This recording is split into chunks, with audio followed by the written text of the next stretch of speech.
Hello and welcome to my channel. My name is Lynn and today I am going to make the Sizzix book box by Eileen Hall. This is a scoreboard die. And basically, if you're not familiar with scoreboards, Biggs dies, they are thicker, which means I believe that means that they have like more metal, so they can actually cut through thicker materials. And the difference between a scoreboard's Biggs die versus like a standard Biggs die is that there's some technology in there, which my guess is that it's just metal but at a different level. It's not quite as it's not at the same level. It's a little bit recessed from your cutting, where your cut lines are. And the intention with that is that it will actually just score your material and not actually cut through. So with these scoreboards dies, they cut and score at the same time. And this book box is pretty cool. It will actually create a box that looks like a book, hence the name, but it's actually large enough to hold USA 2 size cards and envelopes. So I got it after I made my trinket box, which if you haven't seen that, I'll link to it at the end of this one or in the upper right hand corner. I'll try to remember to do at least one of those. But if not, you'll find it in my Sizzix playlist. And it gave me the idea to look to see Eileen Hall. She designs quite a lot of scoreboards, dies that are fantastic for 3D makes. So that might be boxes, it might be things like journals and traveler's notebooks and storage containers, iPhone stands. She makes a lot of really cool stuff. And so I looked to see if she had a book box that was larger than the trinket box. And sure enough, she actually has two, and I got both of them. So I'll be doing the other one shortly here, but I wanted to do this one first because for the holidays, I often actually give out sets of my handmade cards. It's one of the ways that I kind of use or put to good use all of the cards that I make throughout the year. And so this is a great size box for that. And then the other die that I got was I think it's the Skinny Mini book box. So I'm curious to make that one as well. With this, I am using mat board, not the mat board that Sizzix sells. I actually found this off of Amazon and I love it because fairly affordable, comes in large sheets. I want to say something on the order of 14 by 17, maybe bigger. To make this box, you'll need two of each piece that I've shown here. So we've got the front and back cover and the four sides. I'm going to take a moment to actually ink the edge because the mat board, I think most mat board will come this way where it's white core, because mat board is really just a lot of compressed paper. But that makes it really, really thick and pretty, sturdy, pretty strong. The stuff that I get, you may notice, is actually colored on one side. That's the red side. And that's why I love it because the box of mat board that I got was actually a variety of colors. And what I used to do when I lived closer to Ben Franklin, they did a lot of framing and or I should say they do a lot of framing, like custom framing art, enlarged photos, things like that. And they would often sell scrap packs of mat board. And what they consider scrap often are like pretty large pieces, on the order sometimes of an 11 by 17. And a lot of times it's because people frame things, photos and paintings and whatnot, And what they're selling as scrap is that aperture on the inside.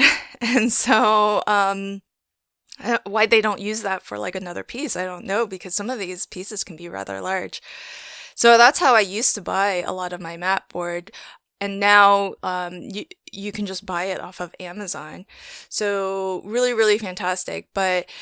Um, but when the scoreboards die scores it, you do get that white core that's exposed. And so just to make that a little bit less noticeable, I inked through or inked the edges on all of it.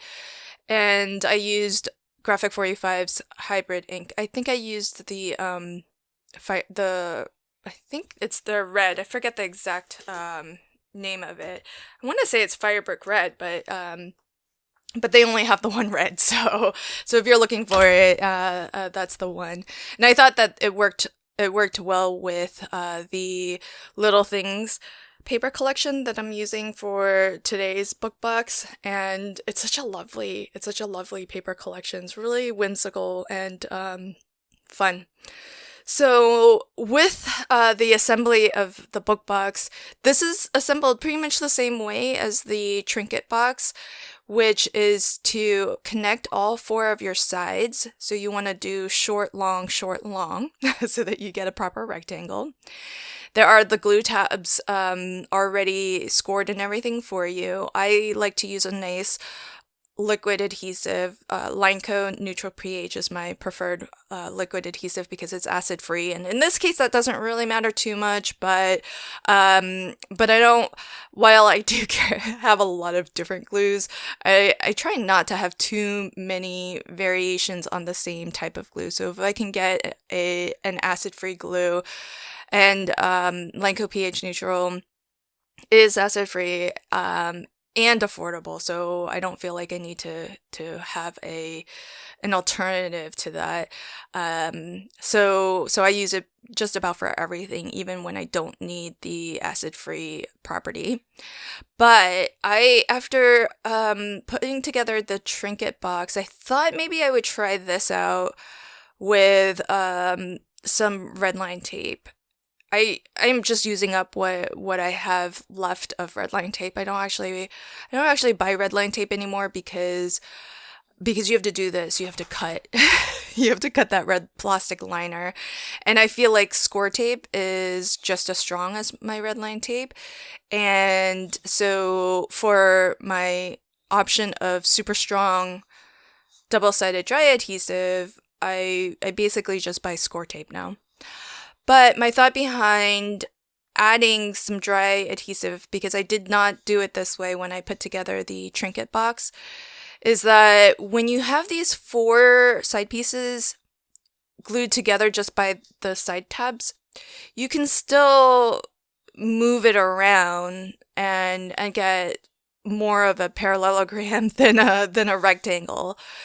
So I thought that maybe by applying this adhesive, especially bridging or going across where in the corner the two glue tabs are mitered and meet up, that the tape would serve to maybe hold it in position, hold it in that 90 degree angle, so that it's easier to place onto the back of the inside back of the book box. And that definitely helps, because otherwise it would, when I was doing the trinket box, it would wiggle around quite a lot. And just that little bit of tape, I don't think I had to go all the way around all four edges. I think I just needed to go, you just need a little bit in that corner that crosses, that will hold those two glue tabs in position. And it's not going to be super fixed, but I found that it helped a lot. And I still use liquid adhesive because anytime I'm building or making anything that I want to last, to be durable, I like to use a liquid adhesive because that's going to be more permanent. Dry adhesive, just depending on your climate, might have a chance of drying out completely and then actually losing all of its stickiness and detaching completely. And that just happens with age and exposure to air. And that's why burnishing, regardless of what adhesive you use, helps with maximizing the strength of your adhesive. And in the case of a dry adhesive, it helps to push out all of the air, or as much of the air as possible, so that that adhesive bond can last a little bit longer. What I am using here is something, if you've seen any of my album making, I use quite a lot of, and it's Tyvek. These I buy, you can buy them as envelopes in sheets, or my favorite is to use these wristbands, and they are convenient, 3/4 of an inch wide and about 10 inches long. And they're great because it's a material that is resistant to tearing and resistant to water. So I've just cut little segments and wrapped it around the corners, each of the 4 corners. And as you might can see, the outside of the sides I didn't line with paper. And again, this is something that is different from how I made the trinket box. With the trinket box, I lined the outside of the sides with patterned paper before I actually cut it. And I didn't do that this time because on the sides, the outside edge, that's where the cut line is, where, or I should say that's where it's sort of scored. And so you see the core of your mat board there. So when you have your patterned paper attached there, the scoring actually cuts through the layer of patterned paper, and it's the paper that's on the inside of that corner of that glue tab that stays connected, and that's why it's scored, but it actually cuts through the top layer of your pattern paper and cuts through the middle layers of your mat board. And when I was putting together the trinket box, I had a really hard time inking in all of those little corners to hide the white core of the mat board. I actually had to go back in with like a Sharpie because I couldn't get my sponge dauber all the way into those corners. So I thought instead what I will do is leave the mat board raw. Don't cover it with patterned paper until it's all assembled, and then attach the patterned paper to it after everything has been assembled, and then just wrap that patterned paper around all 4 sides. And the reason why I put the little bit of Tyvek there isn't so much to reinforce that fold, because it's not like it's a hinge that opens and closes. It's not going to wear down over time, and that glue tab's not going to tear off or anything. But what I wanted was to actually soften that corner. So instead of those like harsh, really rough lines of the mat board, having been cut through, that Tyvek just softens that edge, softens that corner, so that when I wrap my pattern paper around it, it also softens and goes around it a little bit more smoothly. And so that's the main reason why I've used that. And then I chose these wristbands, the Tyvek wristbands. You can buy them in a variety of different colors. I mostly use black and white because those are the colors that I generally make my album page bases from. But I occasionally use craft card for my page base, and I was hoping to find a Tyvek that is close to craft color, and this was it was off quite a lot. So I mainly am just using it up where I know I'm going to cover it 100%, and it doesn't really matter what color is under there because nobody will see it. But as you can see here, I'm starting to line my sides up, and what I'm being careful to do is, so this right edge here, I feel like is going to be the most prominent edge. And so I want to make sure that this strip here, where it begins and ends, that it always, if it can, goes around the corner instead of meeting exactly at the corner, because that's how I'm going to get that really nice rounded, finished edge. I don't mind so much having a seam at the bottom, which is where these two ends, when I add the second strip where they will meet up, I don't really mind that seam being at the bottom because it's not quite as visible. I think the right side of the book box and the top of the box might be the two edges that are most, visible. And so here I did, you saw me a moment ago, I did cut my strips so that the pattern would line up exactly. And that's what I'm having a hard time doing, is just fiddling with this so that the pattern lines up.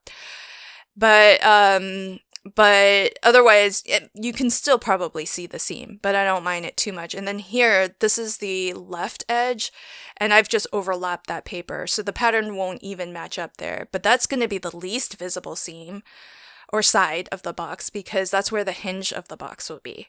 So it's still going to be visible once you open it up completely, but I think that's going to be the least visible of all four sides. So I don't mind that on that edge, there's overlapped pattern paper where the pattern doesn't even meet up. So that's sort of the priority order I was thinking of as I was lining up my strips. And I did put double-sided adhesive along the top and bottom edge of those strips so that I get adhesive all the way to those outside edges. And I squiggled on a little bit of liquid adhesive to make that be a nice permanent bond, but also to give me a little bit of wiggle room, because you saw I had to kind of lift it up a little bit here and there just to get it positioned just right. Now I'm gonna cut down some, I know this product as paper leather. That's what it was first called when I first learned about it. There's lots of different names for it. Sizzix now calls it texture rolls. The one that I'm trying out here is from Craftex, and I think they still call it paper leather. I've seen it referred to as vegan leather because it's a paper product as opposed to real leather. And so by whatever name it's called, I think Craftex calls it fabric paper. And the idea of it, the premise, whatever the companies are calling their particular brand of product, it's actually very, very durable paper. Even though it's still just paper, you can put it through the washing machine, you can wet it, you can crumple it up, you can emboss it. As a substrate, it's wonderful to work with because you can, if you're using white like I have, you can ink it, you can paint it, you can spritz it with your shimmer powders or your mica mist. There's so much that you can do with it, and it's super durable. So it's darn near impossible, I think, to just tear by hand. Just, if you don't have an edge that's already kind of started to tear, it's really hard to tear, but you can cut it, you can die cut it, you can, your trimmer will cut it just fine. I've punched, and you'll see me later, I've used my corner rounder and punched it, so you can work with it just like you would work with any other paper, but it is really, really durable. And that's what makes it really great for things like album spines, which is where you see me use it quite a lot. So on this trinket box, the scoreboards die has a piece that you can cut out, which would be the spine that connects your front and back covers. I chose not to use it because you could use mat board and cut it out of mat board, and it does have the score lines where your glue tabs would be to cut your or to attach the front and back covers. And that's how I started to make the trinket box, but then in the end, I didn't use that piece. I didn't use the spine piece. I just used some of my paper leather instead. And the benefit of that is that the spine, it's going to open and close a lot. So that's going to see a lot of wear and tear. So having a durable product like paper leather is going to be great for that. But then aesthetically, I actually quite prefer that look of having a different color that goes across the spine and stretches and is visible on the front and back cover. Now, if you don't like for the paper leather to be seen on the front, you could always attach it to your mat board first, and then attach your pattern paper on top to cover it up completely if you wanted. But I feel like it makes it look like those old hardcover leather bound or hand bound books. So really, really love it. And it does come on a roll, and so I'm using that natural curve to I've cut it so that curve where it's already been a little bit set by just how it was packaged and sent. I cut along that so that it fits with the curve of the spine, fits with the curve of the closure, which is what I'm working on here. And I did, my magnets from Tonic Studio came, so I'm using those. So what I was always worried about with using larger diameter magnets was that they would be thick and you couldn't conceal them as well under some pattern paper, but these ones are really thin. They're really good. I'm really, really happy that I got them, and I'm happy that I got a 3-pack. I mean, it was sold as a bundle with a little bit of a discount, so it was an obvious choice to get the 3-pack, but I'm really happy with it so far. This is the first pair of magnets that I've used, and I think this is going to be like the go-to magnets. I still have a ton of the itty bitty ones that I have. I mean, I have some that are less than a quarter the size of this magnet here, and there might be some good uses for magnets that small, but I kind of like the larger ones because, especially if you're holding down something that's maybe got a little bit more is a little bit more apt to kind of spring open, having a stronger magnet is definitely preferred, because then you don't run the risk of putting a magnet in there that's too weak and that basically is useless. So, especially, because it's hard to factor in how strong the magnet's going to be after you've applied, pattern paper over top of it, because that does add anything you put between, the two magnets, that's going to weaken their attraction. And it's hard to predict how strong your magnet needs to be. So having these larger magnets, I think it's just helpful. And I've already placed one on the front cover, and I put one on my belly band, and now I'm closing my box so that I can just attach and anchor my belly band to the back cover. And then I'll line the inside of my belly band with some pattern paper to hide that magnet. And I'm curling my pattern paper a little bit, because that belly band is most of the time going to be curled. So just to help soften the paper so that it's more used to being in that position and doesn't crack. It's easier with your bone folder to just run it just like you would curl ribbon and soften the paper fibers a little, introduce some of that curl, and then hopefully when it's attached, it won't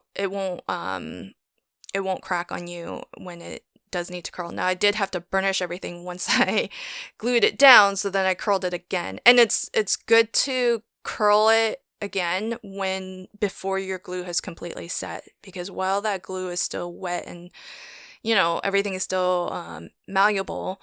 But the line coat pH neutral is good because it is a flexible glue, so it doesn't glue so hard that it like cracks, if you try to bend it. It is a flexible glue.